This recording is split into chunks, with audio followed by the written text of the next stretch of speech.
औलाद आदम का सबसे बड़ा दुश्मन इब्लीस, वो इब्लीस जिसके शर से कोई महफूज नहीं रहा, बड़े बड़े इबादत गुजारों को भटकाने वाला। इस वीडियो में हम एक इबादत गुजार का वाकया बयान करेंगे जो एक हसीना के इश्क में काफिर होकर मरा। मगर गुजारिश है लाइक और सब्सक्राइब ज़रूर कर लें। इस्लाम के फैलने से पहले कौम बनी इसराइल में एक बहुत इबादत गुजार और नेक बंदा रहा करता था जिसका नाम बरसीसा था। ये बहुत इबादत गुजार और नेक बंदा था। एक नामालूम छोटे से गांव के रहने वाला था।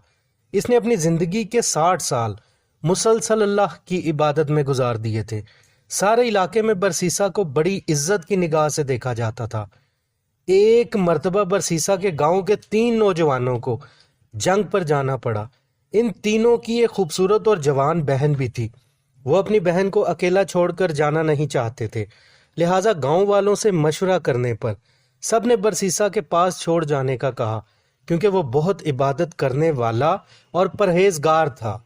ये मशवरे के बाद सब बरसीसा के पास गए और बरसीसा ने सारी बात सुनने के बाद ये कहा कि मेरी इबादत में खलल की वजह से मैं इसे नहीं रख सकता, और इनकार कर दिया। लेकिन ये वो वक्त था जब शैतान ने बरसीसा को पहला वसवसा डाला और उसमें ये ख्याल पैदा किया कि अगर इन लोगों को उस जैसा नेक सीरत आदमी ना मिला तो उस लड़की की ज़िंदगी ख़राब हो सकती है और तुम फिर भी उसके बराबर ज़िम्मेदार होगे। बरसीसा वसवसे में आ गया और अगले ही दिन जाकर उन भाइयों से उनकी बहन की जिम्मेदारी कबूल कर ली। अब वो लड़की बरसीसा की इबादतगाह के सामने वाले घर में रहने लगी। पहले तो बरसीसा खाने पीने वाली चीज़ें अपनी इबादतगाह के बाहर दरवाजे पर रख दिया करता और वो लड़की वो चीज़ें उठाकर ले जाती। मगर फिर दूसरी बार शैतान ने वसवसा डाला कि खाने का सामान लड़की के घर के दरवाजे पर रख दिया कर ताकि वो लोगों की नज़रों से बच सके। बरसीसा ने खाना लड़की के दरवाजे पर रखना शुरू कर दिया। कुछ दिन फिर गुजरे तो शैतान ने फिर वसवसा डाला कि खाना घर के अंदर रख दिया जाए ताकि वो हर तरह से इंसानी नज़र से बची रहे। बरसीसा ने खाना पीना घर के अंदर रखना शुरू कर दिया।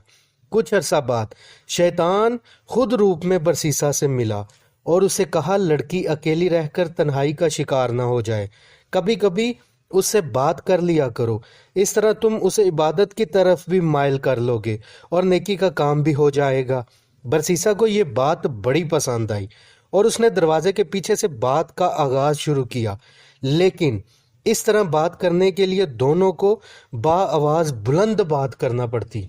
अब शैतान ने बरसीसा से कहा कि तुम उसे अच्छी बातें सिखा रहे हो और वो इबादत की तरफ रागिब भी हो रही है, तो फिर हर्ज ही क्या है अगर तुम उसे कमरे में बैठकर ये सब बातें बताओ। और बरसीसा ने ऐसा ही किया। आखिरकार शैतान उन दोनों को एक छत के नीचे लाने में कामयाब हो गया। कुछ दिन तो इबादत की बातों में गुजरे, मगर फिर एक आतिश उनके अंदर भड़क उठा। यूं चीजें बिगड़ती ही चली गईं और ये दोनों जना के अमल से गुजर गए। कुछ अरसा गुजरा तो वो लड़की हामिला हो गई और एक बच्चे को जन्म दिया। और फिर शैतान दोबारा बरसीसा के पास आया और उसे मलामत करने लगा कि ये तुमने क्या कर दिया, ये बच्चा तुम्हारे गुनाहों का मुंह बोलता सबूत है, इस बच्चे को कत्ल कर दो वरना इस लड़की के भाई तुम्हें कत्ल कर देंगे। लिहाजा बरसीसा ने उस बच्चे को कत्ल कर दिया और उसकी लाश को उसी कमरे में दफना दिया। बच्चे की मौत के बाद वो लड़की गमगीन और गुमसुम हो गई। लिहाजा शैतान ने बरसीसा को दोबारा ये ख्याल डाला कि ये लड़की बच्चे की मौत पर चुप नहीं बैठेगी और अपने भाइयों को आगाह कर देगी। ये सोचकर बरसीसा ने उस लड़की को भी कत्ल करके कमरे में दफन कर दिया। कुछ अरसा बाद लड़की के भाई जंग से वापस लौटे तो बरसीसा ने कहा, तुम लोगों की बहन एक मोहलिक बीमारी से मर गई। उन लोगों ने दुखी होकर कब्र की जियारत की और दुआ के बाद वापस चले गए। मगर रात को तीनों भाइयों को शैतान ने ख्वाब में उनकी बहन का बताया और कब्र की निशानदही भी करवाई। जब सुबह तीनों भाइयों ने एक जैसे ख्वाब की हकीकत को समझा तो बरसीसा के पास जाकर कमरे वाली कब्र को खोदा तो इंतहाई गजबनाक हुए और बरसीसा को पकड़कर बादशाह के पास सजा दिलवाने ले गए। तब शैतान आखिरी बार बरसीसा के सामने जाहिर हुआ और मौत से बचने के लिए उसने कहा कि मुझे सजदा करो। लिहाजा बरसीसा ने मौत के डर से शैतान के आगे सजदा भी कर दिया, मगर सजदा करते ही शैतान मरदूद वहां से गायब हो गया اور برسیسا کو پتھر مار کر سنسار کر دیا گیا، اسے مار دیا گیا۔ اللہ تعالیٰ ہم سب کے ایمان کی حفاظت کرے، آمین۔ ملتے ہیں کسی ایسے ہی واقعے کے ساتھ اگلی ویڈیو میں، تب تک کے لیے اللہ حافظ۔